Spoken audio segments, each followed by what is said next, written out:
শুনছেন Talk Theatre, powered by one feather Entertainment. আজ আমরা আপনাদের জন্য নিয়ে এসেছি রায়বাহাদুর প্রিয়নাথ মুখোপাধ্যায়ের লেখা গল্প মানিকচোর। প্রিয়নাথ মুখোপাধ্যায় দীর্ঘ ৩৩ বছর কলকাতা পুলিশের গোয়েন্দা বিভাগে কর্মরত ছিলেন। তার দেখা এবং তদন্ত করা বিভিন্ন অপরাধের ঘটনা তিনি লেখেন দারোগার দপ্তর পত্রিকায়। নমস্কার, আপনাদের সকলকে স্বাগত জানাই টক থিয়েটারের অফিসিয়াল ইউটিউব চ্যানেলে, powered by one feather entertainment. গল্প পাঠে ও প্রিয়নাথের ভূমিকায় সৌপ্তিক মল্লিক, ত্রৈলোক্যনাথ ও হরিসাধনের চরিত্রে শ্যামল মজুমদার এবং অন্যান্য চরিত্রে সৌপ্তিক মল্লিক ও শ্যামল মজুমদার।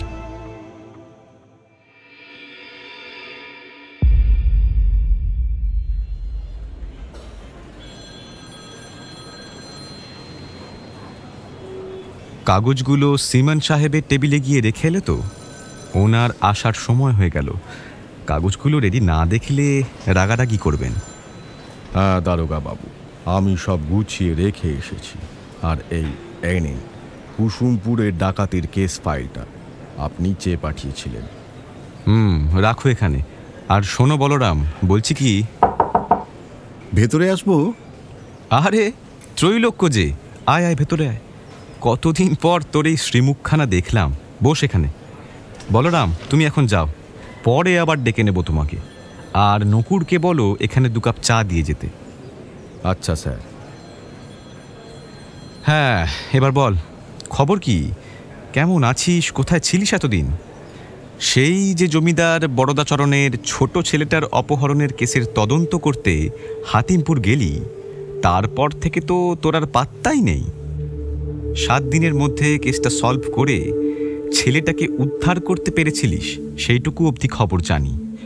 তারপর সিমান সাহেব জানালেন তুই নাকি পরে চিঠি দিয়ে ছুটি বাড়ানোর আর্জি করেছিস। সেই ব্যাপারটা কি? স্রেফ ছুটি কাটানোর জন্যই কি এতদিন এই তল্লাট মুখো হসনি, নাকি তলে তলে অন্য কোনো কেসে জড়িয়ে ফেলেছিস নিজেকে? না মানে তুই তো হাত পা গুটিয়ে আরাম করার মতন ছেলে নোস। তাই বলছি, তোকে তো আর আজ থেকে চিনি না রে। আরে আরে, এই শান্ত হ তুই। আগে একে একে তোর সব প্রশ্নের উত্তর দিচ্ছি। হ্যাঁ, তুই তো জানিসই সিমন সাহেব আমাকে হাতিমপুরের ওই কেসটা যতটা সম্ভব গোপনীয়তা বজায় রেখেই সলভ করতে বলেছিলেন। তা গেলাম, তদন্তও করলাম। কেসটায় মারপ্যাঁচের বিশেষ একটা কিছু ছিল না, তাই সলভ করতে বেশি সময় লাগেনি। ও সে গল্প তোকে অন্য একদিন শোনাবো। এবারে বলি শোন, ছুটি কেন নিয়েছিলাম। হাতিমপুর থেকে বেরুলেই পরের যে গ্রামটা পড়ে না, সেখানে আমার একটা বন্ধু থাকে, পুরনো বন্ধু। তার সঙ্গে বহুদিন কোনো দেখা সাক্ষাৎ নেই। তাই ভাবলাম আসার পথে তার বাড়ি থেকে একদিন ঘুরে আসি। তো সেখানে গিয়ে এমন একখানা কাণ্ডের মধ্যে জড়িয়ে পড়লাম যে সেই একটা দিন থাকার পরিকল্পনাটা বাধ্য হয়ে বাড়াতে হলো। তাই নাকি? বলিস কি? তা কি কাণ্ড শুনি। নমস্কার, আমি দারোগা প্রিয়নাথ মুখোপাধ্যায়। এর আগের গল্পে আপনারা আমার সঙ্গে ঠনঠনের সেই মুচির বাড়ির খুনের ঘটনার তদন্তে সাক্ষী হয়েছিলেন। তবে আজ যে ঘটনা আমি আপনাদের শোনাতে চলেছি তা ঠিক আমার তদন্তকৃত কেসের কাহিনী নয়। এটা আমার বন্ধু তথা সহকর্মী ত্রৈলোক্য মানে লালবাজার গোয়েন্দা বিভাগের একজন নামকরা তুখোড় গোয়েন্দা ত্রৈলোক্যনাথ সেনের সমাধান করা একটি ঘটনা, যার সঙ্গে আমার কথোপকথন আপনারা একটু আগেই শুনছিলেন। আজ তারই বলা সেই ঘটনাটা আমি আপনাদের শোনাতে চলেছি। চলুন তবে আর দেরি না করে শুরু করা যাক।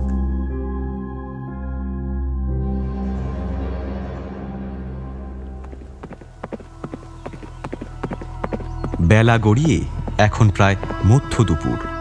চারিদিকে খাঁ খাঁ রোদ্দুর।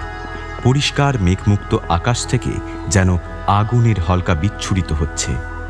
শনশন শব্দে বয়ে চলা গরম বাতাস নিমেষে গায়ে জ্বালা ধরিয়ে দিচ্ছে। হঠাৎ হাওয়ার দাপটে ধুলোবালিগুলো এমনভাবে কুণ্ডলি পাকিয়ে এদিক ওদিক আছড়ে পড়ছে যে ভয়ে কোনো মানুষজন বেরোনো তো দূরস্থ, পশু পাখিও চোখে পড়ছে না। সময়টা বসন্তকাল হলেও এই বিষমপুর গ্রামের চারপাশের পরিবেশটা কেমন যেন ম্রিয়মান।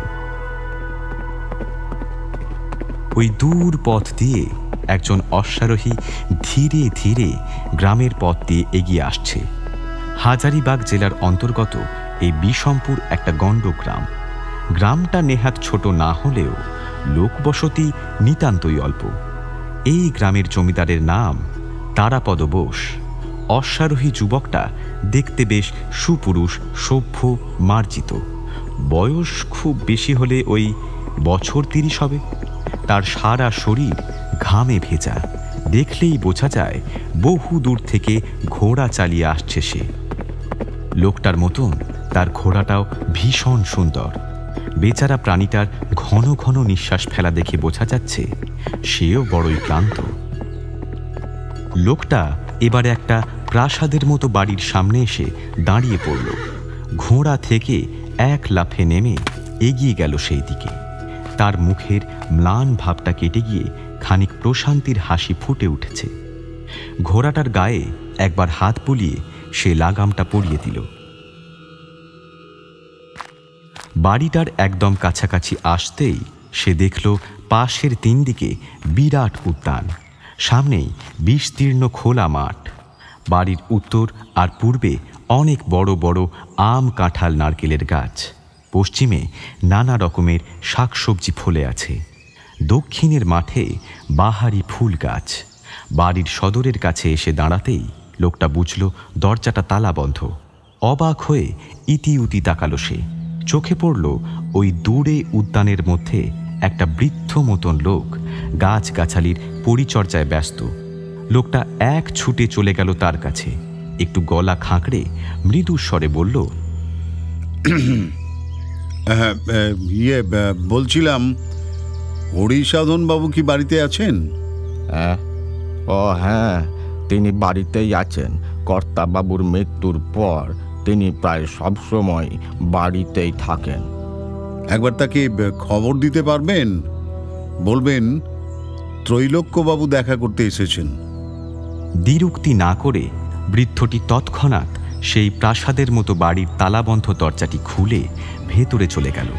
বৃদ্ধটি অন্তর্হিত হতেই লোকটা এবারে বাড়িটার দিকে ভালো করে তাকিয়ে আপন মনে বিড়বিড় করতে করতে বলে চলল, এত বড় একটা বাড়ি, অথচ তার কি করুণ দশা। ওই উদ্যান, ওই মাঠ, সবের অবস্থায় তো দেখছি ভীষণ খারাপ। হরিসাধনের বাবা তো খুব ধনী মানুষ ছিলেন।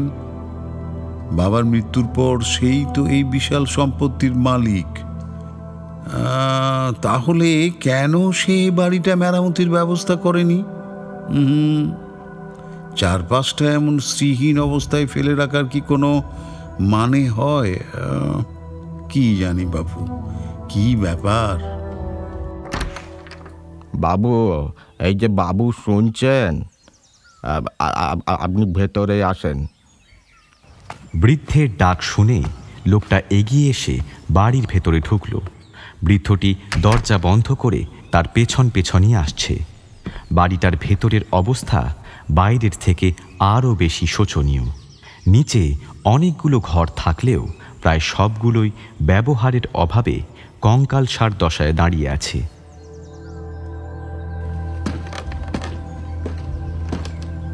এখন যে সিঁড়ি দিয়ে ওরা দুজন দুতলায় উঠছে তার স্থানে স্থানে ভাঙন ধরেছে। দেওয়ালগুলো ভগ্নপ্রায়। বৃদ্ধটি দোতলায় একটা ঘরের কাছে এসে দাঁড়িয়ে পড়ল। আপনি ভেতরে যান, বাবু এই ঘরেই আছেন। বৃদ্ধের কথা শুনে লোকটা ভেতরে ঢুকল। দেখল হরিসাধন একটা নরম গদির ওপর বসে বই পড়ছে। আগন্তুককে ঢুকতে দেখে সে চোখ তুলে চাইতেই তার সমস্ত মুখে উচ্ছ্বাসের হাসি ফুটে উঠল। বইটা গদির ওপর রেখে হাসতে হাসতে উঠে এলো সে। তিলক, তিলক এসেছিস তুই? আমাকে তবে তোর মনে পড়েছে। কেমন করে আমার সন্ধান পেলি রে? কেমন করে বল না। ত্রৈলোক্যকে দেখে হরিসাধনের মনে যেন আজ খুশির বাঁধ ভেঙে গিয়েছে। সে ছোট শিশুদের মতন উত্তেজিত হয়ে অতিথির হাত ধরে টেনে নিয়ে এসে গদির ওপর বসিয়ে নিজে আয়েশ করে তার পাশে বসল। ওদিকে ত্রৈলোক্যনাথও বন্ধুর আনন্দ দেখে ভারী আনন্দিত হল।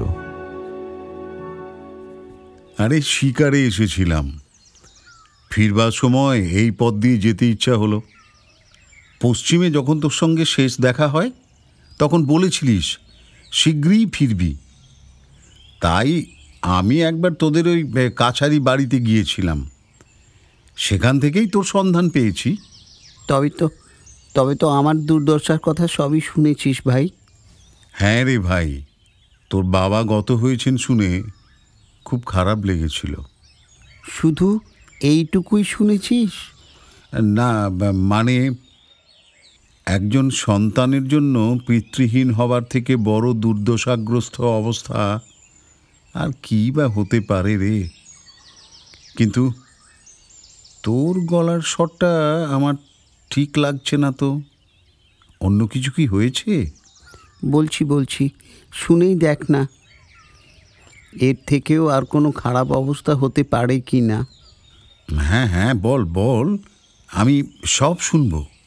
সেসব পরে হচ্ছে, আগে বল এখানে আজ থাকবি তোরে? আরে সেই জন্যই তো এসেছি। আরে তোর চাকরটা কই? আমার ঘোড়াটা বাইরে আছে। আর চাকর? এখন ওই তো মাত্র 2 জন চাকর আছে, একজন বুড়ো মালি আর সেই পুরনো মাধা। বাকি সবাইকে জবাব দিয়ে দিয়েছি। বলবো সব কথাই তোকে তো বলবো রে। উফ, তবে মাধা আছে শুনে নিশ্চিন্ত হলাম। ও তো এমন কাজ নেই যে পারে না। মামুনের ছেলে বটে, কিন্তু গায়ে অসুরের বল। তা কোথায় সে? তা ঠিকই বলেছিস। দাঁড়া, তুই বস, আমি ডাকছি ওকে।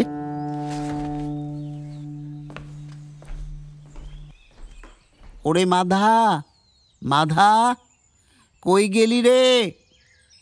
একটিবার এইদিকে আয়। আসছি বাবু। হ্যাঁ বাবু বলুন। শোন মাধা, ওই বাইরে একটা ঘোড়া দাঁড়িয়ে আছে, ওখানা তিলকের ঘোড়া। আরে সেই ত্রৈলোক্য, আমার প্রাণের বন্ধু, এসেছে রে আজ। তোকে দায়িত্ব দিলুম বুঝলি, ঘোড়াটাকে খুব যত্নে রাখবি, চোখে রাখবি। আর এখনকার মতন তাড়াতাড়ি গিয়ে তিলকের খাবার দাবারের বন্দোবস্ত কর। মাধা নামের ভৃত্যটি ত্রৈলোক্যকে খুব ভালোভাবেই চিনত। হরিসাধন যখন পশ্চিমে গিয়েছিল, মাধা তার সঙ্গেই ছিল। ত্রৈলোক্যনাথ সেখানে হরিসাধনের বাড়ির কাছেই থাকত। মাধা ত্রৈলোক্যকে তখন থেকেই বেশ শ্রদ্ধা ভক্তি করে, কিন্তু এখন তার মুখ দেখে মনে হলো মনিবের কথা শুনে সে বেশ আশ্চর্যই হয়েছে। বাবু, কে এসেছে বললেন? ত্রৈলোক্যনাথ বাবু? উনি এখানে? ও, সে তো খুব ভালো কথা। আমি যাচ্ছি, এক্ষুনি ওনার ঘোড়ার ব্যবস্থা করছি আর খাবার দাবার নিয়ে আসছি, এক্ষুনি যাচ্ছি।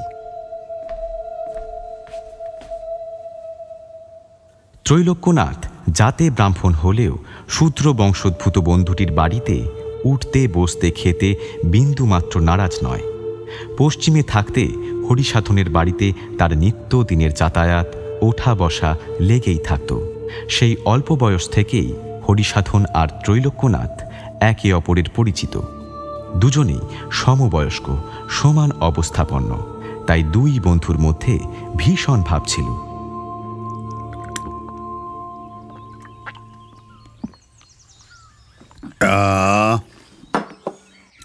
বড় তৃপ্তি করে খেলাম রে হরি। রান্নাটা বড় ভালো হয়েছিল। কতদিন পরে আবার সেই স্বাদ পেলাম। কই আর ভালো মতন আয়োজন করতে পারলাম তোর জন্য। যতটুকু সাধ্যে কুলোয় এখন ততটুকুই আর কি। ত্রৈলোক্যনাথ খাওয়া দাওয়া শেষ করে হরিসাধনের সঙ্গে সেই ঘরে গদির ওপর আয়েশ করে গুছিয়ে বসতে বসতে কথাগুলো বলছিল। তারপর শুরু হলো দুই বন্ধুর মধ্যে খোশ গল্প। এ কথা সে কথা বলার পর হরিসাধন বলে উঠল, তিলক, আর 1 মাস পরে এলে তুই আমার দেখা পেতিস না। আমার সব সম্পত্তি তো বন্ধক রাখা আছে। আগামী 1 মাসে ছাড়াতে না পারলে সবই বিক্রি হয়ে যাবে। ভিখিরির মতো আমাকে লোকের দৌড়ে দৌড়ে ঘুরতে হবে রে, একেবারে ভিখিরির মতন। এসব তুই কি বলছিস হরি? এমনটা কিভাবে হলো? আরে তোদের তো অগাধ সম্পত্তি ছিল। তোর বাবাও তো শুনেছি খুব ভালো মানুষ ছিলেন। উনি সম্পত্তি নিয়ে নয়ছয় করবেন তা হতে পারে না। আরে তুই তো বলেছিলিস তার ওই একটাই বাতিক ছিল, চড়া নগদের বিনিময় হলেও নানা রকমের রত্ন সংগ্রহ করা। আর তো তোদের কাছে তো সেরকম দামি পাথর টাথর ছিল বলেও তো আমি জানি। সেসব বিক্রি করেও তো অবস্থা ফেরানো যায়। আশা করি সেগুলো তো অন্ততপক্ষে তোর কাছে আছে নাকি? কি রে, কিছু বল। সেগুলোই তো আমার কাল হয়ে দাঁড়ালো রে তিলক। ওসবের জন্যই তো বাবা প্রাণখানি হারালেন। রত্নগুলো চুরি হয়ে গেছে ভাই, আর একটাও নেই, একটাও না। এইসব কি বলছিস? আরে আমি তো ভাবতেও পারছি না। আচ্ছা, পুলিশকে খবর দিয়েছিস? তারা কোনো কিনারা করতে পারেনি? আর পুলিশ, ওরাও আর কই পারলো। একেবারেই হাল ছেড়ে দিয়েছে? হ্যাঁ, একরকম তাই বলতে পারিস। তোর বাবা কিভাবে মারা গেলেন হরি? তুই তো জানিস তিলক, বাবার ওই রত্নগুলোর প্রতি কেমন অমোঘ টান ছিল। সেগুলো এভাবে চুরি হয়ে যাওয়াতে উনি প্রচণ্ড আঘাত পেলেন। সেই শোক আর সামলে উঠতে পারলেন না রে। কিছুদিনের মধ্যে গঙ্গা লাভ করলেন। কথাগুলো বলতে বলতে হরিসাধন আর নিজেকে সামলাতে পারল না, ঝরঝর করে কেঁদে ফেলল। একে তো বাবার শোক, তার উপরে আসন্ন মহাবিপদ খাঁড়ার মতো মাথার উপর ঝুলছে। একটা মানুষ কাহাতক আর সহ্য করতে পারে? ঠিক এই সময় ঘরে ঢুকে এলো মাধা। তার হাতে সোনা বাঁধানো দুটো সুদৃশ্য হুঁকা। হুঁকা থেকে সুবাসিত তামাকের গন্ধে গোটা ঘর ম ম করে উঠল। ও, এনেছিস? রাখ রাখ রাখ ওগুলো। হ্যাঁ হ্যাঁ, এইখানে রাখ। তা হ্যাঁ রে মাধা, তিলক শোবে কোথায়? তেমন জুৎসই ঘর তো নেই এখানে, ওকে আরাম করে শুতে দেব যে। হরিসাধনের কথা শুনে মাধাও মাথা নিচু করে চুপ করে থাকল। সেও বিলক্ষণ জানে তার মনিব ভুল কিছু বলেনি। যে মানে থাক, তবে আমরা দুজন বন্ধু বরং আজ রাত্রে এই ঘরেই একসঙ্গে শোবো, বুঝলি? মাধা, মাধা, তুই একটা ভালো বিছানার বন্দোবস্ত কর। না না, এই এক ঘরেই আবার কেন? না মানে তোর অসুবিধা হবে। তাছাড়া এত বড় বাড়িতেই একটা ঘর ছাড়া আর শোবার ঘর নেই, এটা কিন্তু খুব অদ্ভুত শোনালো রে। নিজেই তো বাড়ির অবস্থা, ঘরদোরের অবস্থা দেখলি। যদিও আর একখানা ভালো ঘর আছে, কিন্তু ওখানে তুই থাকিস সেটা আমার একদমই ইচ্ছে নেই রে। কেন? সে ঘরে কি?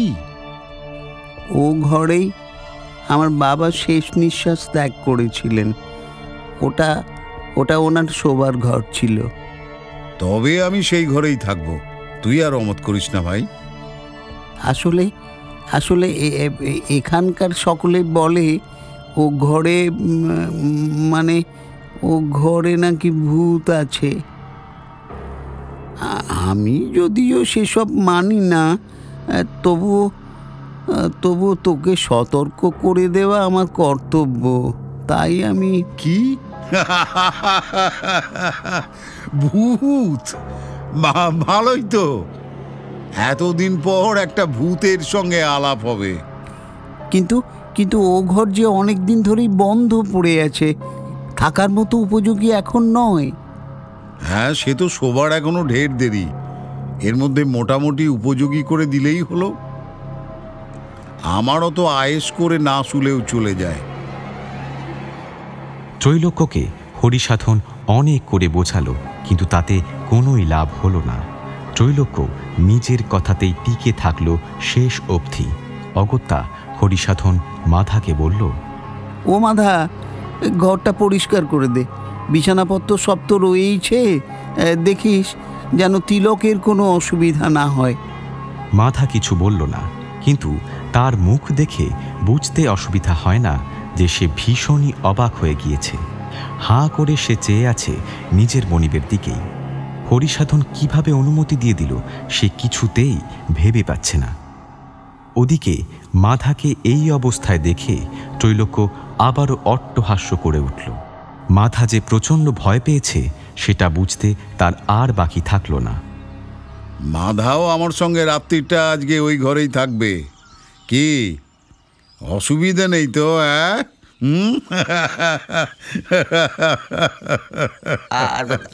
আমি ওই ঘরে থাকবো? আমায় মাফ করেন, লাখ টাকা দিলেও আমি রাত্রে ও ঘরে থাকবো না। বেশ বেশ, তাহলে দিন থাকতেই ও ঘরটা ভালো করে পরিষ্কার করে ফেলো। মাথা তড়িঘড়ি ঘর ছেড়ে চলে গেল। কিছুক্ষণ পর এসে জানিয়ে গেল ঘরটা পরিষ্কার পরিচ্ছন্ন করা হয়ে গিয়েছে। ত্রৈলোক্যনাথ চাইলে সেখানে গিয়ে বিশ্রাম নিতে পারে। সূর্য ডুবে গিয়েছে বেশ অনেকক্ষণ, তবুও একটুখানি নিয়ন আলো পরিবেশটাকে স্পষ্ট করে রেখেছে। হরিসাধন বন্ধু ত্রৈলোক্যকে নিয়ে নিজের বাবার ঘরে ঢুকল। ঘরটা বেশ বড়, সুন্দর পরিপাটি করে সাজিয়ে রাখা। একপাশে দুটো মখমলি কাপড় বিছানো কোচ, চারটে নিম কাঠের চেয়ার, একটা প্রকাণ্ড দেরাজ, দুটো বড় বড় শাল কাঠের আলমারি, আর অন্যদিকে একটা সুসজ্জিত খাট, যার ওপর একটা দুধ সাদা চাদর পাতা আর সার্টিনের মশারি টাঙানো। হরিসাধন ত্রৈলোক্যর হাত ধরে টেনে নিয়ে জানলার কাছে এসে দাঁড়ালো।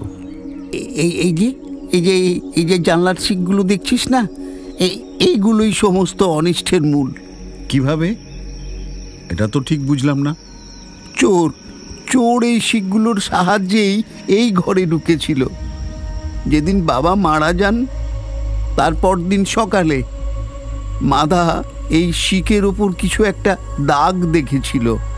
সেটা দেখেই তো আমি বুঝেছি। শিকগুলো তো লোহার, কিভাবে দাগ দেখলি? ধুলোর ওপর আঙুলের ছাপ ছিল। শিকগুলো বেয়েই তো। হ্যাঁ, সে না হয় মানলাম, শিক বেয়ে ওপরে উঠল। তা এই ঘরে ঢুকলো কিভাবে? অন্য কি কোনো পথ আছে? না, তা নেই। আবার গড়াত ভাঙাও ছিল না। আমি ভালোভাবে দেখেছিলাম। পুলিশরা বলেছে ছাদে যে একটা ছোট পথ আছে না, আলো যাতায়াতের জন্যে, সেই দিয়েই চোররা ভেতরে ঢুকেছে। কেননা সেখানেও ধুলোর দাগ ছিল। চল তো একবার দেখে আসি। এই বলে ত্রৈলোক্যনাথ হরিসাধনের সঙ্গে ছাদে উঠে এলো। কাঁচ দিয়ে ঢাকা বড় ঘুলঘুলিটা ভালো করে দেখল। মাপটা যতই স্বাভাবিকের থেকে আয়তনে একটু বড় হোক না কেন, কোনো মানুষের পক্ষে এখান থেকে গলে ভেতরে ঢোকা সম্ভব বলে মনে হয় না। কিন্তু মনের কথা মনেই রেখে দিল ত্রৈলোক্য। বন্ধুকে আর কিছুই বলল না। ছাদে কিছুক্ষণ দাঁড়িয়ে ওরা দুজন আবার ফিরে এলো ঘরে। ত্রৈলোক্যনাথ জিজ্ঞেস করল, আচ্ছা হরি, একটা কথা জিজ্ঞেস করব? তোর কি এখনো ভাং খাওয়ার অভ্যেসটা আছে নাকি? অভ্যেস আমার সঙ্গেই ছাই হবে। প্রায় 17 বছরের অভ্যেস রে, সহজে কি আর ছাড়া যায়? হ্যাঁ বল। বাবু আসবো, জল খাবার এনেছি। হ্যাঁ, ও মাধা, হ্যাঁ হ্যাঁ, আয় আয়। মাধা, তিলকের ভাং কোথায়? কিরে তিলক, আজ তোরও একটু চলবে তো? সে খেতে আপত্তি নেই, কিন্তু তুই তো জানিস ও জিনিস আমাকে সহজেই কাবু করে ফেলে, ঠিক সহ্য করতে পারি না।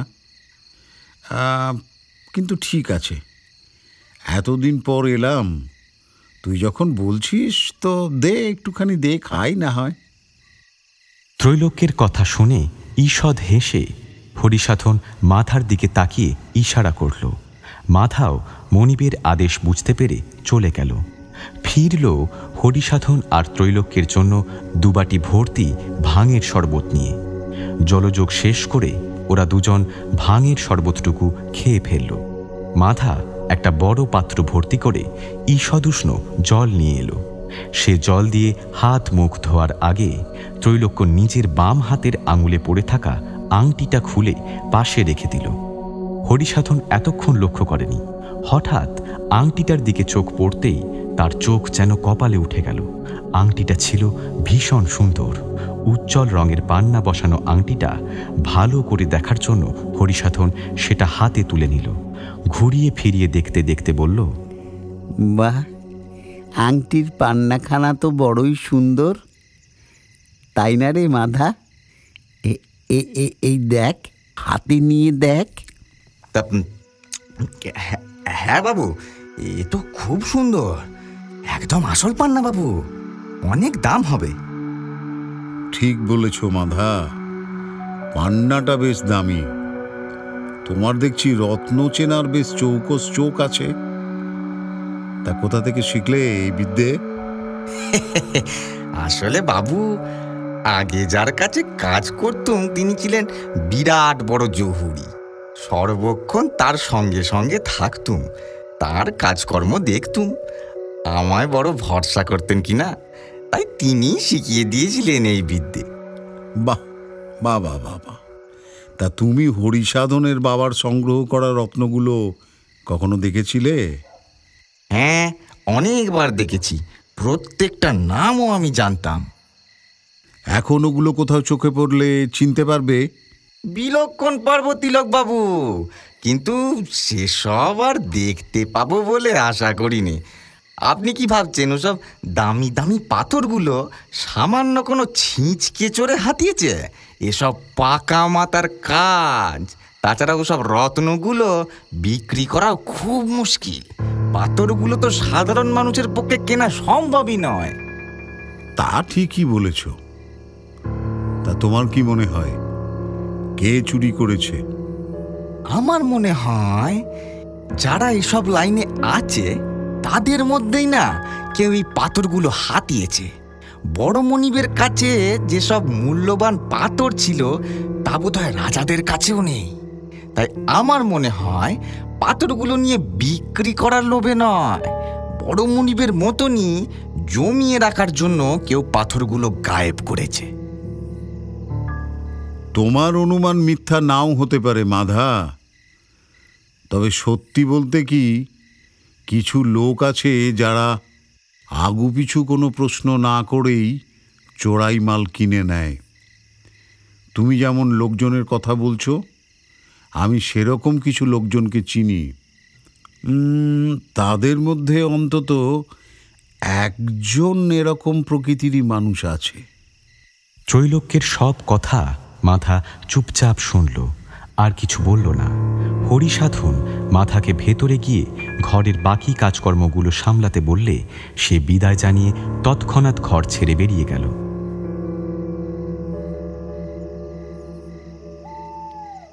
রাত এখন প্রায় 1টা।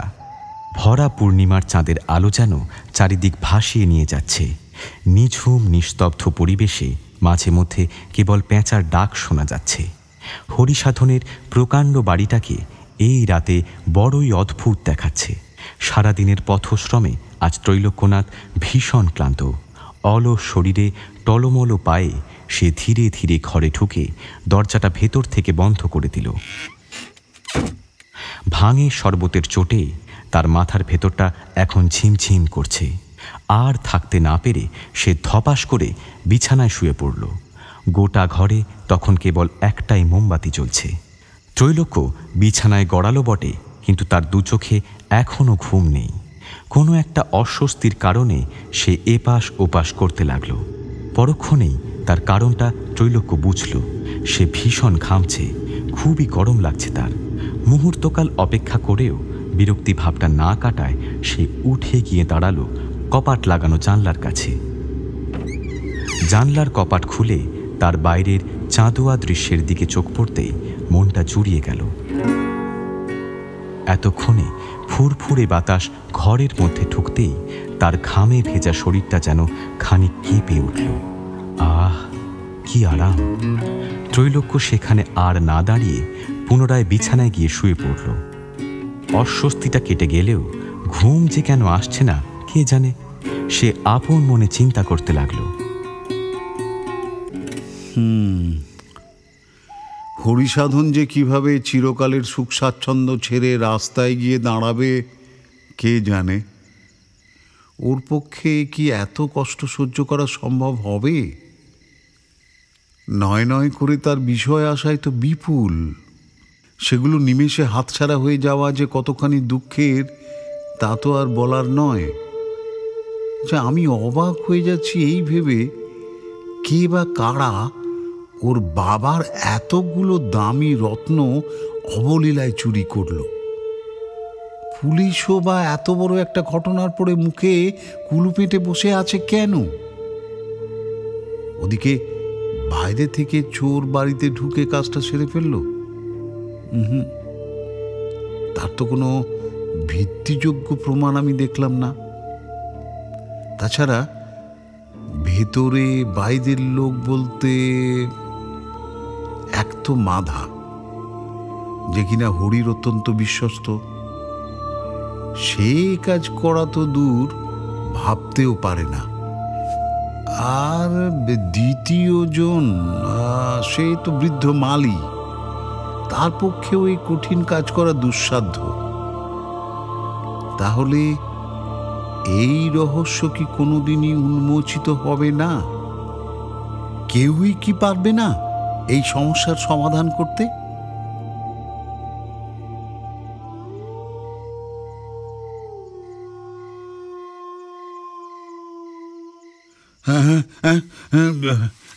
কখন যে চোখটা লেগে গিয়েছিল বুঝতেই পারিনি। কে কে কে কে কে গ্লাস পড়ল কিভাবে? এই ঘরে আবার ইঁদুর টিঁদুর আছে নাকি? আমার কেন গরম লাগছে আমার? এ কি, জানলাটা বন্ধ? কিন্তু আমি তো জানলাটা খুলেই ঘুমোলাম। যাগে দেখি, খুলে দিই কপাটখানা। ত্রৈলোক্য বিছানা ছেড়ে উঠে জানলাটা খুলে দিল। পুনরায় চাঁদের আলো এসে এই বিরাট ঘরটার খানিকটা অংশই স্পষ্ট করল। সতর্ক দৃষ্টি দিয়ে সে একবার গোটা ঘরের চারদিকে চোখ বুলিয়ে নিল। ধুর, অযথা ভয় পাচ্ছে সে। ঘরে তো সে ছাড়া আর কেউই নেই। আর কিছু চিন্তা ভাবনা না করে সে আবার বিছানায় এসে শুয়ে পড়ল। ততক্ষণে আকাশের বুকে কয়েক খণ্ড কালো মেঘ এসে চাঁদটাকে আবৃত করতেই ঘরটাও বেশ অন্ধকার হয়ে গেল। হঠাৎ ত্রৈলোক্য ঘুমিয়ে পড়েনি। একটা ভীষণ চাপা কোনো আওয়াজে তার দোকান খাড়া হয়ে গিয়েছে। ঘরের মধ্যে কেউ কি হেঁটে চলে বেড়াচ্ছে? কিন্তু তা কি করে সম্ভব? ত্রৈলোক্য তো নিজে দরজাখানা ভালোভাবে লাগিয়েছিল। হরিসাধন বলেছিল ঘরে ঢোকার আর দ্বিতীয় কোনো পথও নেই। তাহলে ওই জানলাটার ওখানে ওটা কিসের ছায়া? মানুষের। বাইরে থেকে আসা সামান্য আলোতে ঘরের জানলার কাজটা খুব হালকাভাবে বোঝা যাচ্ছে। ত্রৈলোক্যের আচমকা নজরে এলো একটা ছায়ামূর্তি যেন সেখানে ঘুরঘুর করছে। তখন খুব সাহস করে উচ্ছ্বসিত হয়ে সে ভূত দেখার কথা মজা করে বললেও বাস্তবিকই এখন তার গলা ভয়ে কাঠ হয়ে গিয়েছে। গলা দিয়ে কোনো স্বরই বেরোচ্ছে না। জানলার কাছেই একটা কৌচের ওপর ত্রৈলোক্যনাথ নিজের জামাকাপড় রেখে বন্ধুর দেওয়া একটা কাপড় পরেছিল। তার জামাকাপড়ের সঙ্গে সেই পান্নার আংটিটাও রাখা আছে। ত্রৈলোক্যের মনে হলো সেই ছায়ামূর্তি যেন ঝুঁকে পড়ে সেই আংটিটাকে এক দৃষ্টি পরখ করছে। এবারে আর কোনো সন্দেহই নেই যে ত্রৈলোক্য সত্যি সত্যি একটা দেহমূর্তি দেখছে, কিন্তু তার শরীরই নাকি অশরীরী।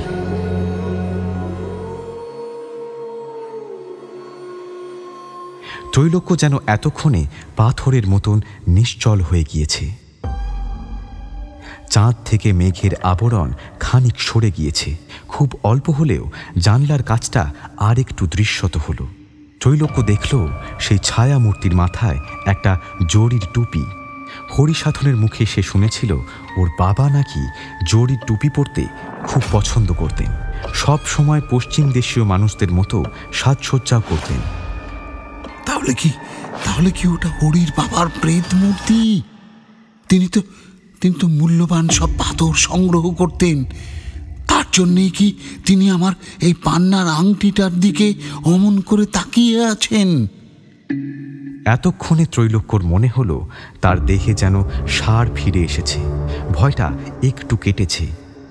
প্রেত মূর্তিটার যদি কোনো রকম অনিষ্ট করার ইচ্ছে থাকতো তাহলে এতক্ষণে করে ফেলত, কিন্তু সেরকম যখন কিছু হয়নি তাহলে বোধহয় ভয়ের কিছু। এই ভেবে ত্রৈলোক্য বিছানা ছেড়ে ধীরে ধীরে এগিয়ে গেল সেই ছায়ামূর্তির দিকে। কিন্তু কোথায় গেল ছায়া শরীরটা? আর তো দেখা যাচ্ছে না। ত্রৈলোক্য এক পা করে আর একটু এগিয়ে গেল জানলার দিকে, কিন্তু পুরোটা তার চাওয়া হলো না। তার আগেই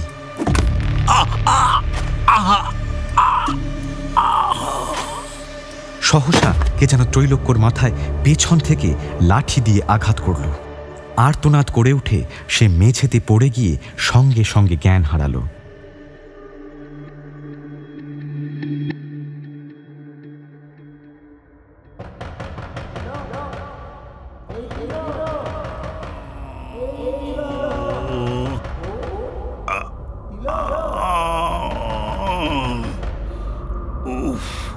ধীরে ধীরে ত্রৈলোক্যর জ্ঞান ফিরছে। তার মনে হলো বহু দূর থেকে কে যেন তার নাম ধরে ডাকছে। চৈতন্য পুরোপুরি ফিরতেই সে বুঝল সকাল হয়ে গিয়েছে। বাইরে হরি দরজা পেটাচ্ছে আর তার নাম ধরে ডাকাডাকি করছে। এই তিলক! ত্রৈলোক্য কোনো রকমে তড়িঘড়ি মেঝে থেকে উঠে গিয়ে দরজাটা খুলে দিল। দেখল সামনেই হরি দাঁড়িয়ে। তার ভীষণ লজ্জা হলো, কিন্তু মুখে কোনো কথা বলতে পারল না। কি রে ভাই, রাতে ঠিকভাবে ঘুম হয়নি নাকি? বেলা হয়ে গেল, তুই উঠছিস না দেখে আমি ডাকতে এলাম। তুই তো বরাবরই ভোরে উঠে পড়া মানুষ, কোনো অসুবিধা হয়নি তো কাল?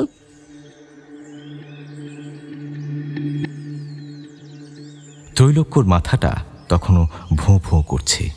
গত রাত্রে ভাং খাবার পর থেকেই তারই দুর্দশা। সে মনে মনে ভাবল ভাঙের ঘরেই হয়তো সে ভুলভাল দেখেছে। মাথাতেও কেউ আঘাত করেনি। হঠাৎ করে হয়তো মাথা ঘুরে সে মেঝেতে সজোরে পড়ে যাওয়াতে ঘাড়টা এখনো ভয়ানক ব্যথা করছে। ত্রৈলোক্য তার বন্ধুকে শুধু ভাং খেয়ে মাথা ধরেছিল এই কথাটুকু বলল, কিন্তু রাত্রে যে ছায়ামূর্তি দেখেছিল সেটা তার নিজেরই এখন অমূলক মনে হওয়াতে ব্যাপারটা হরিসাধনের থেকে চেপে যাওয়াটাই তার ঠিক বলে মনে হলো। দেখ তিলক, আমার কাছে কিছু লুকোস নেই। তোর মুখ চোখ দেখে আমার একদম ঠিক লাগছে না। আমায় খুলে বল, কোনো অসুবিধা হয়নি তো কাল? হরি, ভেবেছিলাম তোকে বলবো না, কারণ আমি নিজেই নিশ্চিত না, কিন্তু তুই জোর করছিস বলেই। আসলে কাল রাত্রে আমি ছাড়া আমার ঘরে কেউ একটা ছিল। আমি একটা ছায়া মূর্তি দেখেছিলাম। আমি সত্যি বলছি, বিশ্বাস কর, কেউ এসেছিল এই ঘরে কাল। কি বলছিস রে? কে আসবে? তাছাড়া কিভাবেই বা আসবে? ভেতর থেকে দরজা লাগিয়েই তো ঘুমিয়েছিলি, তাই তো? হ্যাঁ। তাহলে সে তো যে রাত্রে তোর বাবার কাছ থেকে পাথরগুলো চুরি যায়, সেদিনও দরজার কপাট সব বন্ধই ছিল। তাও কেউ ঘরে ঢুকেছিল কিভাবে? বেশ, যদি মেনেও নি যে আবার কালকে চোর এসেছিল, কিন্তু তাহলে সে খামোখা জরির টুপি পরে আসবে কেন? আমি চোরের কথা বলিনি রে হরি। আমার মনে হয় যে এসেছিল সে অশরীরী, তোর বাবা। তুই বলতিস না আমাকে উনি জরির টুপি, পশ্চিমা পোশাক পরতে পছন্দ করেন? আমার মনে হয় তোর বাবার প্রেতাত্মাই। এ তুই কি বলছিস রে তিলক? তোরও তাহলে আর 5 জনের মতো মনে হয় যে বাবাই আসেন? হায় ঈশ্বর, আমি তো নিজের কানকেও বিশ্বাস করতে পারছি না রে। কিন্তু তাই যদি হবে, তবে তিনি তোকে আঘাত করলেন কেন? তোর সঙ্গে তার তো কোনো শত্রুতা ছিল না। তিনি তো তোকে বরং সন্তানের মতোই স্নেহ করতেন।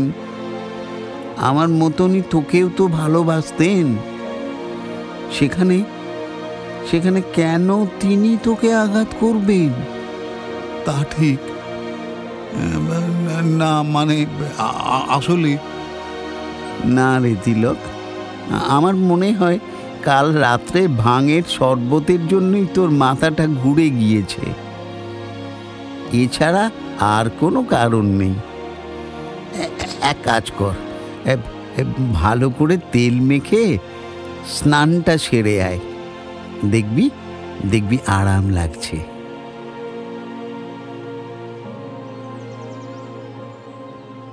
ত্রৈলোক্যনাথ আর দ্বিরুক্তি করল না। হরিসাধন মাধাকে তেল আর স্নানের জলের ব্যবস্থা করতে বলল। মাধা যখন খবর দিতে এলো যে সব প্রস্তুত, তখন হরিসাধন বলল, জানিস তো মাধা, ত্রিলোক কাল বাবার প্রেত মূর্তি দেখেছে ওই ঘরে। কি কি বলছেন বাবু? আমি বলেছিলাম ও ঘরে তিনি আসেন। এই জন্যেই আমি চাইনি ত্রৈলোক্যবাবু ও ঘরে রাত্রি বাস করুন। ও তোরা বলিস বটে, কিন্তু আমার কেন জানি মোটেই বিশ্বাস হয় না। মানলাম মৃত্যুকাল অবধি বাবা রত্নগুলোর শোক কাটাতে পারেননি, কিন্তু তা বলে তার প্রেতাত্মা? না না না না, এ বড় যুক্তিহীন কথা। যাক। মাধা তুই এখন যা। তিলক, আমিও তোর সঙ্গে স্নানটা সেরে নেব। একটু অপেক্ষা কর, আমিও তেল মেখে আসি।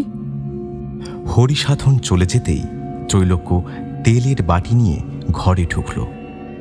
কৌচের কাছে গিয়ে দেখল, না, আংটিটা যথাস্থানেই আছে। চোর এলে নিশ্চয়ই সেটা হাতাতো। ঘরের মধ্যে একটা বাঁধানো আয়নার কাছে গিয়ে সে দাঁড়ালো। নিজের কাঁধে আলতো করে হাত দিয়েই ব্যথায় কোঁকিয়ে উঠল। এ তো দাগ পড়ে গিয়েছে। প্রেতাত্মায় যদি হয় তাহলে আমাকে মারবে কেন? হরিকে বললে হয়তো সে বলবে পড়ে গিয়ে চোট লেগেছে। আমারও প্রথমেই তাই মনে হয়েছিল, কিন্তু এখন ভীষণ খটকা লাগছে। কিছু একটা যেন আরে ওটা কি? বিছানার একেবারে ডান পাশ ঘেঁষে নিচে কি যেন একটা পড়ে আছে। ত্রৈলোক্যর হঠাৎ করে সেটা নজরে আসতেই সে এগিয়ে গেল দেখার জন্য। আরে এটা তো সেই জরির টুপিটা, এটা এখানে। তিলক, ও তিলক, আয় রে। হ্যাঁ আসছি আসছি, দাঁড়া। ত্রৈলোক্য টুপিটাকে যেখানে ছিল সেখানেই রেখে দিয়ে ঘর থেকে চলে গেল। মনে মনে ভাবল, হরিসাধন যখন এরপর ঘরে ঢুকবে সে নিজেই দেখতে পাবে। স্নান সেরে এসে ত্রৈলোক্যর খানিকটা স্বস্তি বোধ হল। ভিজে জামাকাপড় ছাড়ার জন্য সে ঘরে এলো। শুকনো জামাকাপড় পরে সে বিছানার কাছে যেতেই দেখল সেখানে টুপিটা আর নেই। এবারে তার মাথাটা সত্যিই গরম হয়ে গেল। এটা কি হচ্ছে তার সঙ্গে? সে তো এইমাত্র টুপিটা দেখেছিল এখানে, তাহলে এরই মধ্যে কেউ কি এসে টুপিটাকে? কি মনে হতেই কৌচের কাছে ছুটে গেল। আংটিটা কোথায় গেল? হন্তদন্ত হয়ে ইতি উতি দেখতে দেখতে তার চোখে পড়ল সেখানা ঘরের কোণার দিকে একটা টেবিলের উপর রাখা। তাহলে কি সবটাই ভুল? নাকি কেউ জোর করে তাকে ভুল বোঝানোর চেষ্টা করছে? এখন যদি আমি এই কথা হরিকে গিয়ে বলি, সে বিশ্বাস করবে না। ভাববে কাল রাতে জরির টুপি মাথায় দিয়ে কেউ এসেছিল, সেটার সত্যতা প্রমাণের জন্য আমি আজকের এই বিছানার কাছে টুপি থাকার কথা বলছি। আর আংটি রাখার জায়গা তো অন্যমনস্ক হয়ে পরিবর্তন করতেই পারি, সেটা আর এমন কি। কিন্তু না, আমি বুঝতে পারছি এসবের পিছনে অন্য কোনো অভিসন্ধি কাজ করছে। আচ্ছা, হরি তো এতক্ষণ আমার সঙ্গেই পুকুরে স্নান করছিল, আর ওই বুড়ো মালিটা তখন পুকুরের চারপাশে আগাছাগুলো পরিষ্কার করছিল। তাহলে বাকি রইল মাধা। সে তো প্রয়োজনীয় জিনিসপত্র হাতের কাছে এগিয়ে দিয়েই চলে এসছিল। তার মানে সেই কি তখন আমার ঘরে ঢুকে? ওই কি তবে কাল রাত্রে এ ঘরে ঢুকেছিল? হরির বাবাও যেমন রত্নপাথর সংগ্রহ করত, তারও তো সেসবের দিকে ঝোঁক আছে। আমার মনে আছে আমার আংটি পাথরটাকে দেখার সময় তার চোখগুলো কেমন চকচক করছিল। তখন কিছু মনে হয়নি, কিন্তু এখন আমার ভীষণ খটকা লাগছে। কিন্তু এসব তো কোনো মতেই এখন হরিকে বলা যাবে না। কোনো প্রমাণ ছাড়া এমনি কাউকে তো সন্দেহ করা অমূলক। আর তাছাড়া হরি ওকে এত বিশ্বাস করে, আমার কথা হেসেই উড়িয়ে দেবে। ত্রৈলোক্যর মাথায় নানা রকম চিন্তাভাবনা ঘুরপাক খাচ্ছে। যদি মাথায় কাল রাতে এ ঘরে ঘুরঘুর করছিল, তাহলে সে বন্ধ দরজা সত্ত্বেও ভেতরে ঢুকলো কিভাবে? তবুও ত্রৈলোক্যর একটু একটু করে সন্দেহ বাড়তে লাগলো যে এই বাড়ির চুরি থেকে শুরু করে তাকে ভুল বোঝানো, এইসবের পেছনে মাধাই আছে। কিন্তু সে এটা প্রমাণ করবে কি করে? কই রে তিলক, বাইরে আয়। চল নিচে চল। হ্যাঁ আসছি, দাঁড়া। হরিকে কথাগুলো একবার বলে দেখব। না, থাক। কোনো কারণে যদি সে উত্তেজিত হয়ে মাধাকে কিছু বলে, তাহলে তো মাধা সব কিছু শুনে সতর্ক হয়ে যাবে। হয়তো চুরি যাওয়া পাথরগুলো ফিরে পাবার পথটাও বন্ধ হয়ে যেতে পারে। সে ভীষণ চালাক। না, এখন চুপ থাকাই ভালো।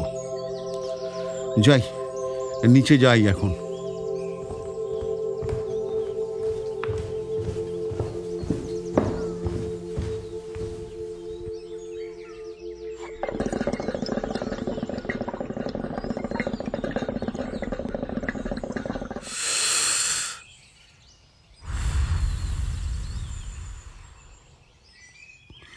তাই হ্যাঁ রে হরি, মাধা তোদের এখানে কতদিন আছে রে?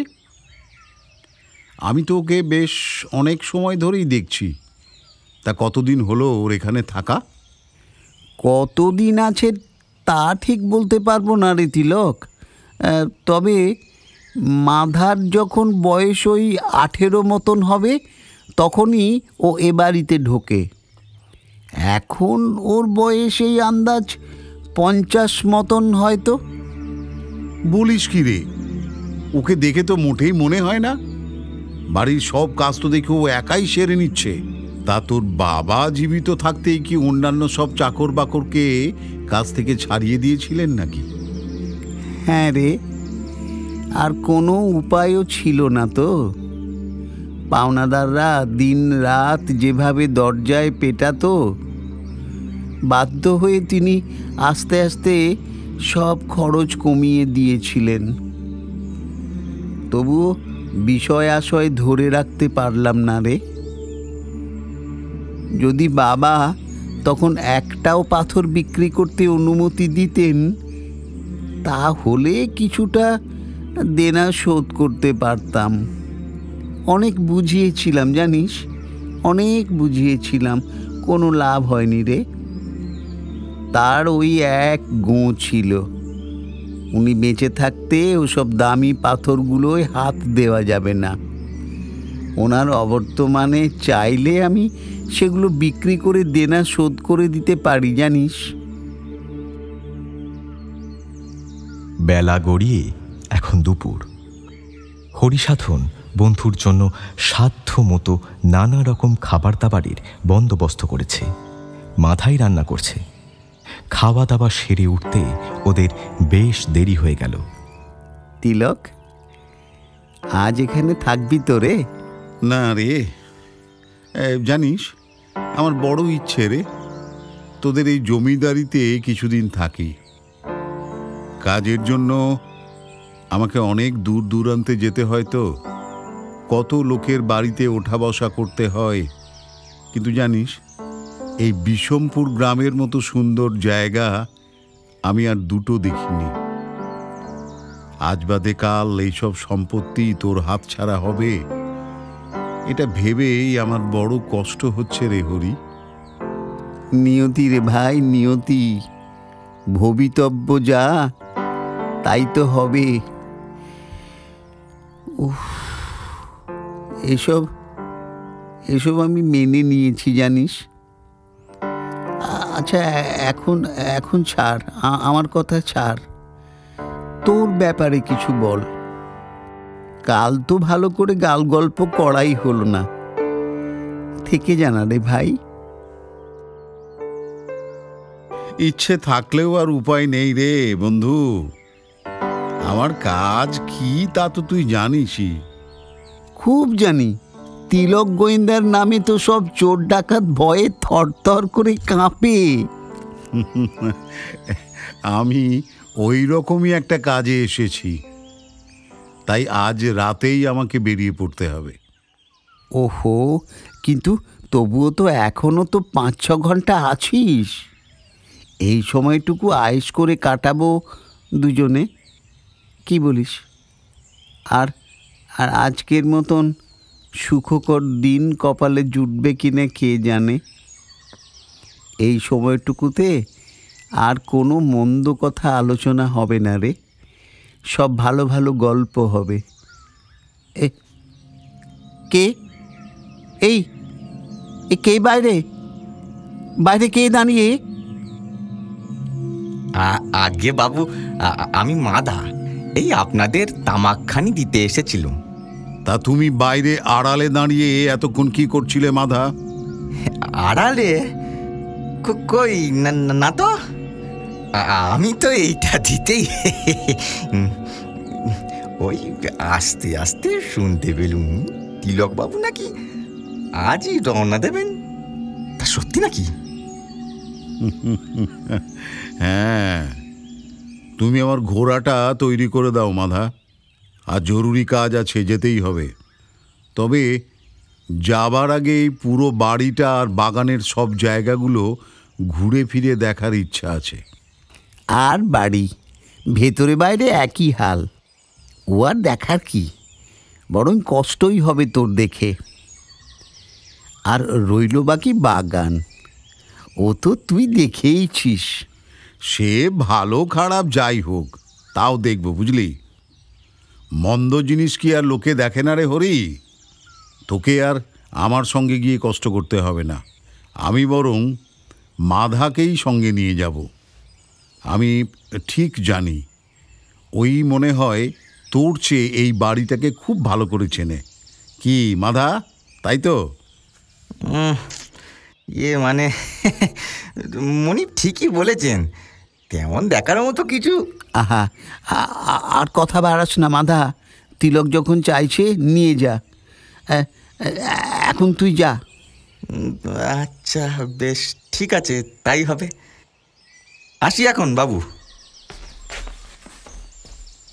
আচ্ছা হরি, তুই তোর বাবার জমানো রত্নগুলো নিজে দেখেছিস? বলিস কি, কতবার দেখেছি। কেন রে তিলক? সব মিলিয়ে কতগুলো ছিল তাও? 108টা। সবগুলো একদম খাঁটি পাথর ছিল, প্রায় কোটি কোটি টাকা মূল্য হবে সব শুদ্ধ। যদিও সবগুলোই কেনা নয়, কিছু পৈতৃকও ছিল। আসলে বাবার এই শখটা খানিকটা বংশানুক্রমিকও বলতে পারিস। যদিও ব্যক্তিগতভাবে আমার কখনো ওসব জমানোর অভিরুচি হয়নি, তাই হয়তো ঈশ্বর আমার কাছে সেগুলোকে রাখতেও দিলেন না। যাকে যাক, তুই বরং যা এখন, মাধার সঙ্গে ঘুরে চারপাশটা দেখে আয়। যা যা যা ভাই।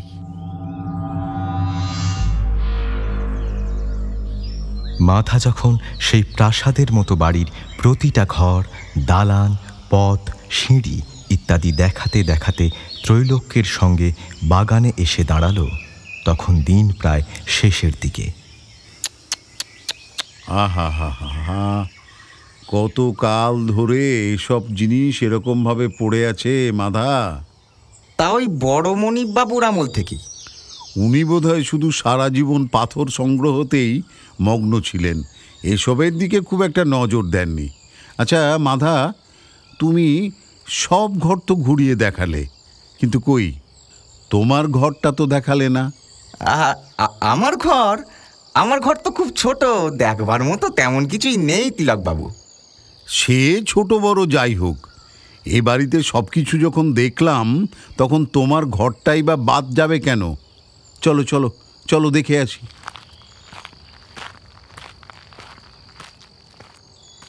মাধার ঘরটা সত্যি আয়তনে খুব ছোট, দৈর্ঘ্যে 6 হাতের বেশি হবে না। ঘরের ভেতরে কেবল একটা খাটিয়া পাতা, একটাই মাত্র ছোট্ট জানলা, যেটা কিনা মেঝে থেকে মাত্র 1 হাত উপরে। নিচে খুব সামান্য কয়েকটা হাঁড়ি বাসন রাখা, ওপাশে একটা বাক্স, একটা ছোট আলমারি আর টুকিটাকি কয়েকটা নিত্য প্রয়োজনীয় জিনিসপত্র। সরঞ্জামগুলো সবই পুরনো দিনের প্যাটার্নের। ত্রৈলোক্য বলে উঠল, বাহ, তোমার জিনিসগুলো তো বেশ ভালো, সবই পুরনো দিনের। ভালো ভালো, এসব তো এখন আর দেখতেই পাওয়া যায় না। হ্যাঁ ঠিকই বলেছেন, ওই বাপের ঘরের থেকে যেটুকু জিনিস পেয়েছিলুম এগুলোই সেসবই আর কি। ত্রৈলোক্যনাথ ধীরে ধীরে জানলার কাছটা এগিয়ে এলো। দেখতে পেল যে লোহার শিখবে চোর ঘরের মধ্যে ঢুকেছিল বলে হরিসাধন অনুমান করেছিল, সেটা মাধার ঘরের জানলার ঠিক পাশেই। ত্রৈলোক্যের ভ্রুজোড়া কুঁচকে গেল। অবাক হয়ে মাধাকে জিজ্ঞেস করল, আচ্ছা তোমার মনিব তো বলছিল, এমনকি তুমিও তাই ভাবো, যে এই পাশের জানলার শিখবেই তো চোর নাকি ওপরে উঠেছিল।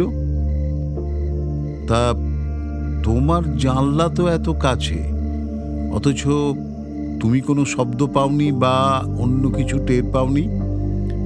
সেই পশ্চিমে থাকতেই দেখেছিলাম তুমি বড় সজাগ, ভীষণ পাতলা তোমার ঘুম।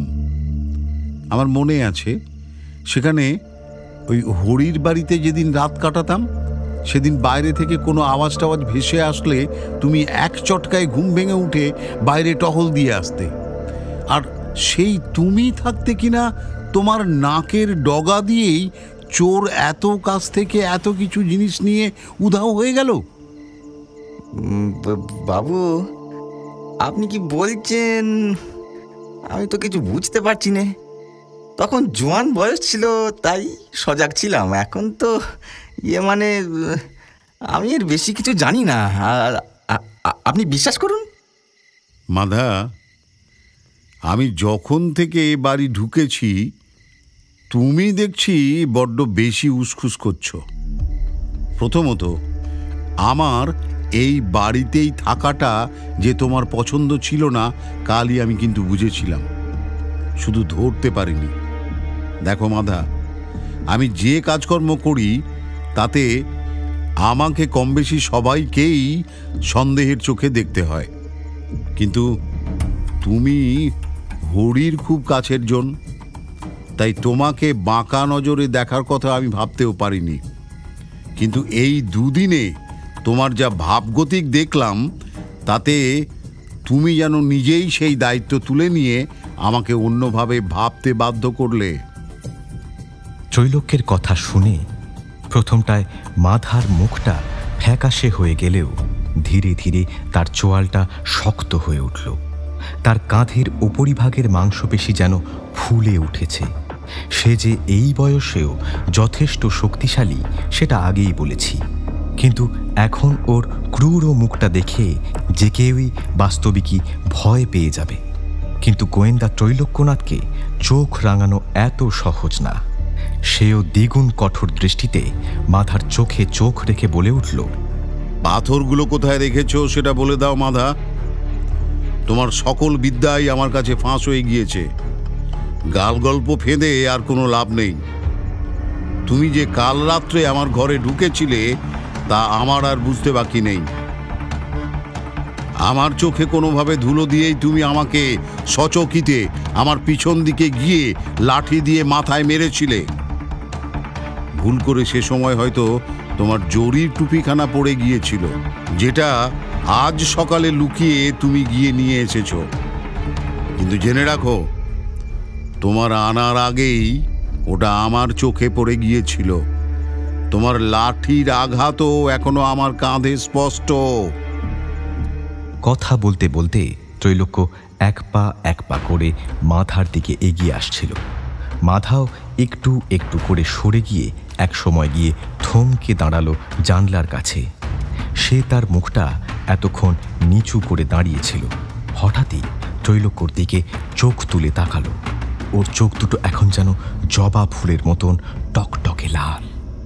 আচমকা সে হ্যাঁচকা টানে জানলার ভেতর থেকে একটা লোহার রড টেনে বের করে ফেলল।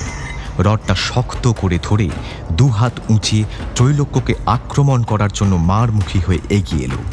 মুখ দিয়ে তার এখন জান্তব গোঙানির শব্দ শোনা যাচ্ছে। সব জারিজুরি ফাঁস হয়ে যাওয়ায় রাগে ফুঁসছে সে। মুহূর্তের মধ্যে যে পরিবেশটা এতটা ভয়ঙ্কর হয়ে উঠবে সেটা ত্রৈলোক্য ভাবতেও পারেনি। মাধা যে হঠাৎ এভাবে আক্রমণ করবে সেটার জন্য ত্রৈলোক্য একদম প্রস্তুত ছিল না। কিন্তু এতদিন ধরে গোয়েন্দাগিরি করার ফলে তার মধ্যে মুহূর্তেই নিজেকে বিপদ থেকে বাঁচানোর বিদ্যে রপ্ত হয়ে গিয়েছিল। মাধার আঘাতটা যখন তার উপর পড়তেই যাবে, ঠিক সেই সময় সে ছিটকে লাফিয়ে পড়ল বাম দিকে রাখা হাঁড়ি বাসনগুলোর ওপর।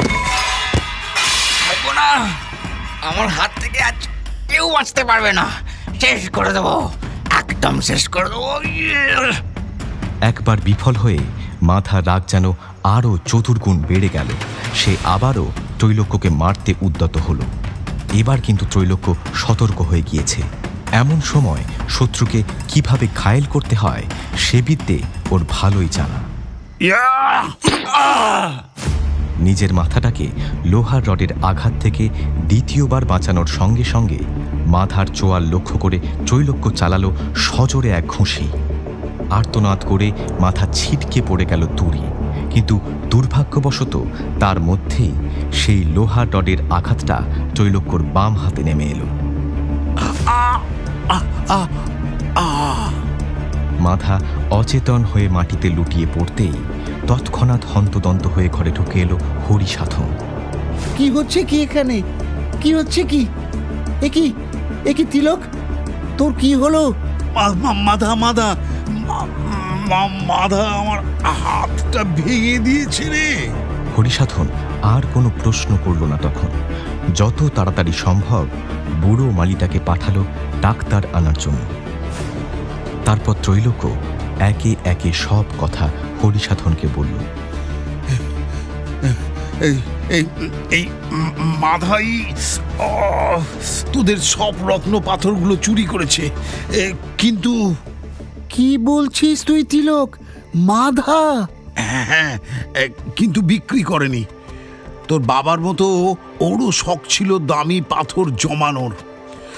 আমার তো স্থির বিশ্বাস ওর আগের মুনিব সেই জহুরির থেকে রত্ন চুরি করেছিল, তারপরে এসে উঠল তোদের বাড়িতে। তোর বাবার সংগ্রহের 108টা পাথর দেখে ওর মাথা ঘুরে গেল। সামান্য 8 টাকা মাইনের চাকরের পক্ষে এতগুলো কেনার ক্ষমতা কোনো দিনও হতো না। তাই সে ধরল এই পন্থা। বছরের পর বছর লাগিয়ে দিল তোদের বিশ্বাস অর্জন করতে। তোর বাবার সঙ্গে তার ছিল রোজগার ওঠা বসা, তাই পাথরগুলো কোথায় কেমনভাবে থাকে সেসব হদিস ছিল ওর নখদর্পণে।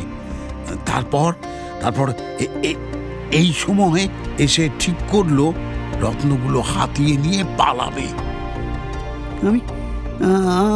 আমি তো বিশ্বাস করতে পারছি না রে তিলক। শেষ অবধি মাধা এই কাজ করলো? তোর চোখ কখনো কোনো ভুল করতে পারে না, আমি জানি। তাই তুই যে সত্যি বলছিস এ বিষয়ে আমি নিশ্চিত। কিন্তু মাধায় যদি নিয়ে থাকবে তবে নিশ্চয়ই সেসব এই বাড়িতেই এখনো আছে।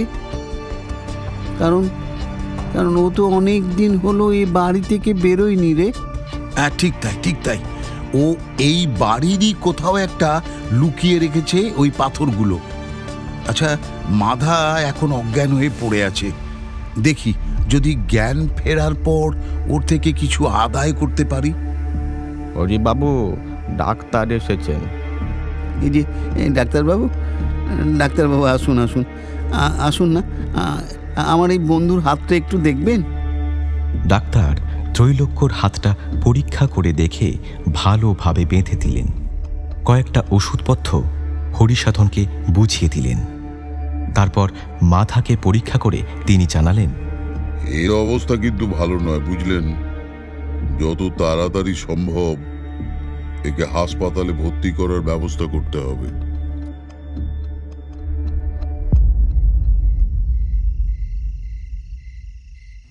এসব কি বলছিস? তুই কি পাগল হলি? শরীরের অবস্থা দেখেছিস তোর? এইভাবে তুই এখন এখান থেকে যাবার কথা ভাবছিস কিভাবে রে? না, আমি তোকে যেতে দেব না। অন্তত 1 সপ্তাহ এখানে থাক, একটু সুস্থ হলে যেখানে খুশি যাস। না, আর আমি কোনো কথা শুনবো না, আর কোনো কথা নয়। আজ রাতে ত্রৈলোক্যর চলে যাবার কথা ছিল, কিন্তু বন্ধুর কথা সে ফেলতে পারল না। বিশেষত রত্নগুলোকে খুঁজে বের করে হরিসাধনকে দিতে না পারলে তার মনে একটা বিরাট অস্বস্তি রয়েই যাবে। এটা তো স্পষ্ট যে মাধা রত্নগুলো বাড়ির কোথাও লুকিয়ে রেখেছে, কিন্তু যতক্ষণ না সে সুস্থ হচ্ছে ততক্ষণ হাত গুটিয়ে বসে থাকা ছাড়া কোনো উপায় নেই। আরে না, কি যে বলিস হরি, আমি কি শিশু নাকি? সামান্য হাতটা একটু ভেঙেছে, তাতে তোর রাত জেগে আমার সঙ্গে থেকে সেবা করার কোনো দরকার নেই। তুই যা ঘুমো গিয়ে, কিছু দরকার পড়লে তোকে ডেকে নেব। হরিসাধন নাছোড় বান্দার মতো জেদ ধরেছিল যে সে ত্রৈলোক্যর সঙ্গে আজ রাতে শোবে, কখন কি দরকার পড়ে। কিন্তু ত্রৈলোক্য মানা করে দিল। রাতে খাওয়া দাওয়া শেষ করে সে ঘরে শুতে চলে গেল, কিন্তু বিছানায় গা এলিয়ে দেবার পরও ঘুম এলো না। সেই এক চিন্তা তার মনের মধ্যে ঘুরপাক খাচ্ছে। মাধা এই বাড়ির কোথায় রেখেছে সেই পাথরগুলো? সেগুলো খুঁজে না পেলে হরিকে পথে বসার থেকে বাঁচানো তো কোনো মতেই সম্ভব না। মাধার উদ্দেশ্য ওগুলো বিক্রি করা ছিল না। কোথাও বিক্রি করা যে সম্ভব না সেটা সে নিজেই সেদিন বলেছিল। এখন কথা হচ্ছে কোথায় রেখেছে। হঠাৎ কি একটা মনে হতেই আচমকা বিদ্যুৎ গতিতে ত্রৈলোক্যের টনক নড়ে উঠল। আচ্ছা, মাধা কাল রাত্রে এই ঘরে পেট মূর্তি সেজে আমাকে কি শুধু ভয় দেখিয়ে তাড়ানোর জন্যই এসেছিল, নাকি রত্নগুলোকে সে এই ঘরেরই কোথাও লুকিয়ে রেখেছে? হ্যাঁ, ঠিক তাই। আর সেই জন্যই তো ঘরটাকে ভূতের ঘর বলে গুজব রটিয়েছে। আর আমার ওই পান্নার আংটিটা নেবার হলে বা আমাকে মেরে ফেলার হলে তো সে সহজেই কাজটা উদ্ধার করতে পারত। কিন্তু তা যখন করেনি, তখন আমি যা ভাবছি সেটাই ঠিক। কথাগুলো ভাবতে ভাবতে ত্রৈলোক্য বিছানা ছেড়ে উঠে এসে ঘরের মধ্যে থাকা প্রতিটা দেরাজ আলমারি খুলে পরখ করতে লাগল। সবেই যদিও চাবি দেওয়া ছিল, কিন্তু সে তো আর যে কেউ নয়, স্বয়ং গোয়েন্দা। তাই প্রয়োজনে অপ্রয়োজনে তার কাছে সব সময় একটা ছোট্ট ব্যাগে টুকিটাকি জিনিসপত্র থাকে, যেগুলো এই রকম সময় তাকে বেশ সাহায্য করে। সেই ব্যাগটা থেকে একটা ছোট্ট লোহার পাত বের করে সে প্রতিটা আসবাবের বন্ধ তালাকে বেশ কায়দা করে খুলে ফেলল। না, কোথাও পাচ্ছি না, কিন্তু আমি তো নিশ্চিত প্রথম দিন আমার ঘর পরিষ্কার করতে আসার সময় সে জিনিসগুলো বাধ্য হয়ে অন্য জায়গায় সরিয়ে দেয়।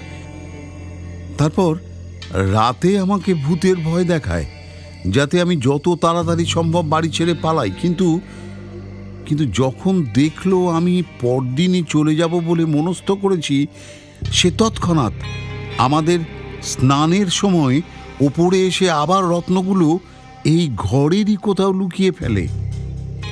সে সময় টুপিটা চোখে পড়তেই সেটাকেও নিয়ে চম্পট দেয়। এই ঘর ছাড়া সেগুলো রাখার তো সুরক্ষিত স্থান আর নেই, কেননা ভূতের ভয় হোক বা গুজবে হোক, এই ঘরে অন্য কেউ কেন, স্বয়ং হরিসাধনও হয়তো তেমন ঢুকবে না। আচ্ছা, এই ঘরের কোথাও কি কোনো গোপন জায়গা থাকলেও থাকতে পারে? অস্বাভাবিক কিছু নয়। এত পুরনো বাড়ি যখন থাকতেই পারে। মাধা নিজেও কিন্তু পুরনো লোক, সুতরাং সে এর খোঁজ জানবে না তা তো হতে পারে না। অনেক ভেবেও আপাতত কুল কিনারা করে উঠতে পারল না ত্রৈলোক্য। এভাবেই একসময় রাত শেষ হয়ে সকাল হলো।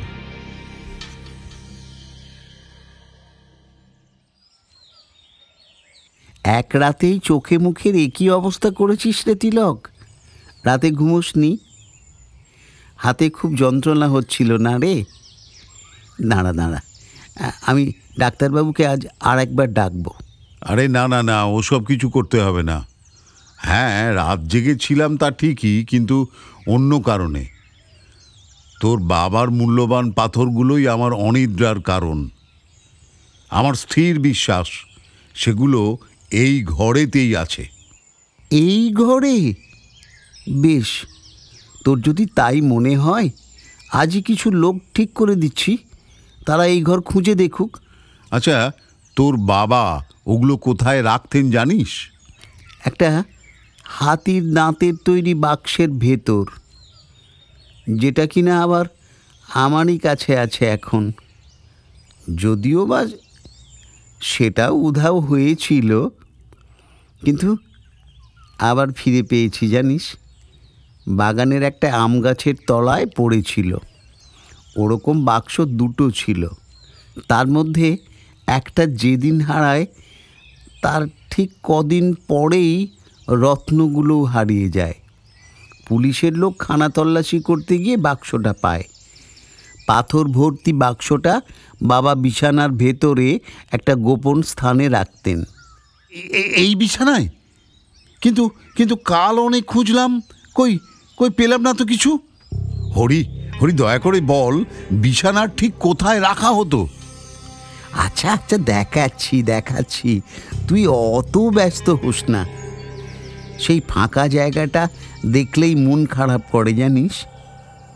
আগে আগে তালা দেয়া থাকতো তো, এখন খোলাই থাকে। আর লাগিয়েই কি লাভ বল? কিন্তু তুই যখন বলছিস, তোকে একবার দেখাই। দাঁড়া, তোকে একবার দেখাই। এই বলে হরিসাধন বিছানার ওপর উঠে উপরের চাদর আর লেপ তুলে গদিটা বের করা মাত্রই একটা ছোট্ট কাঠের বোতাম চোখে পড়ল। সেটাই আলতো চাপ দেওয়া মাত্রই ঘর ঘর শব্দ করে একটা বাক্স মতন ডালা খুলে গেল। আমি কি দেখছি রে তিলক? উড়ে তিলক, আমি কি দেখছি? আমি কি স্বপ্ন দেখছি? বন্ধুর কথা শুনে ত্রৈলোক্য তড়িঘড়ি মুখ বাড়িয়ে তাকালো বিছানার দিকে। দেখতে পেল বাক্স ভর্তি মূল্যবান রত্ন পাথর। ত্রৈলোক্য একে একে সবগুলো পাথর গুনল। 108টাই অক্ষুণ্ণ অবস্থায় আছে। মাধা জানতো জানিস, একমাত্র এই জায়গাতে সে পাথরগুলো রাখলে আর দ্বিতীয়বার কেউ খুঁজতে আসবে না, খুঁজতে আসার কথা চিন্তাও করবে না। হরিসাধন যেন তখনও বিমূঢ়ের মতো বসে আছে। সে এখনো বিশ্বাস করে উঠতে পারছে না যে তাকে আর রাস্তায় গিয়ে দাঁড়াতে হবে না। বন্ধুর হাতটা ধরে সে হাউমাউ করে কেঁদে উঠল। তুই যে কেমন ভাবে এত বড় অসম্ভবকে সম্ভব করলি আমি জানি নে রে তিলক। তুই স্বয়ং ঈশ্বরের দূত হয়ে এসেছিলিস।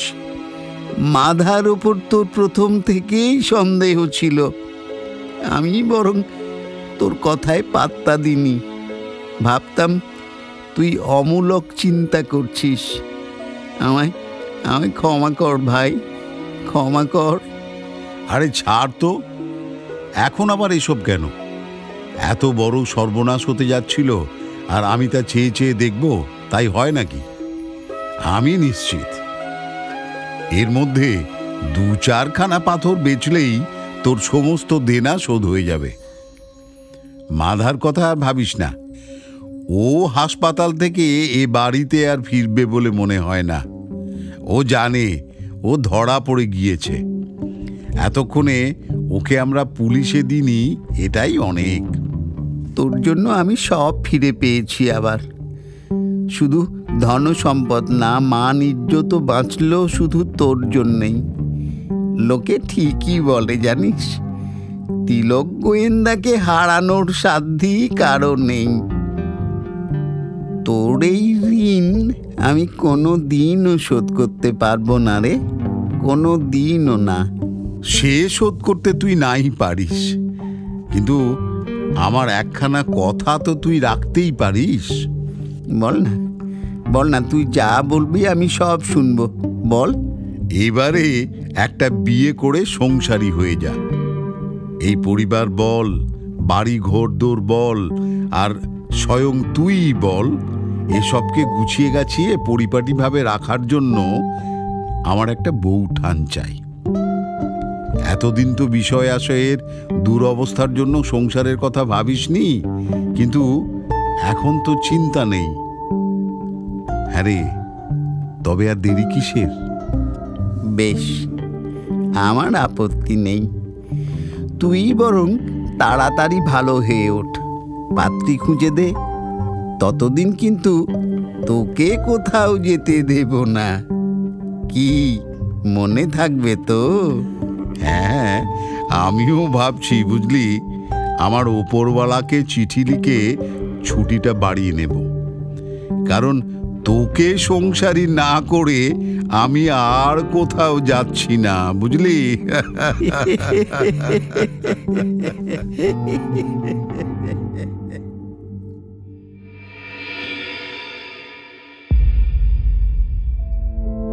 আমাদের গল্প ফুরলো, নোটে গাছটি মুড়লো। তাহলে আজ আসি, আবার আসবো পরের বুধবার ঠিক রাত 9:30 নতুন একটি গল্প নিয়ে টক থিয়েটারের অফিসিয়াল ইউটিউব চ্যানেলে, powered by one feather entertainment.